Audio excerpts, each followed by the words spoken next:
नमस्कार, प्रणाम। मैं अनीश राज। आज खेसारी भैया का आज गाना एक ये रिलीज हुआ है, तो आप उस गाना को बहुत ज़्यादा प्यार आशीर्वाद दीजिए और इस गाना को सुनिए। मैं भी इस गाना को सुना, बहुत अच्छा लगा। और आप अपना कमेंट में राय जरूर दीजिए कि यह खेसारी भैया का जो होली का जो गाना आया है, ये कैसा लगा आपको।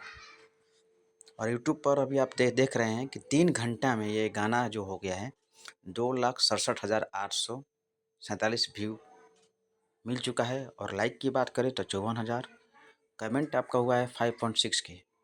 इस गाना को ज़्यादा से ज़्यादा लाइक कमेंट शेयर कीजिए और सपोर्ट कीजिए इस गाना को। गाना मुझे बहुत अच्छा लगा, होली का है। अगर आप को ये वीडियो अच्छा लगेगा तो लाइक कीजिए, कमेंट कीजिए, शेयर कीजिए। Thank you, thanks for watching. और ऐसे ही मैं भोजपुरी से जो भी गाना रिलीज होता है उस पर मैं वीडियो बनाता हूँ। इसको आप देखते रहिए, सपोर्ट कीजिए, आगे बढ़ाते रहिए भाई को। Thank you, thanks for watching.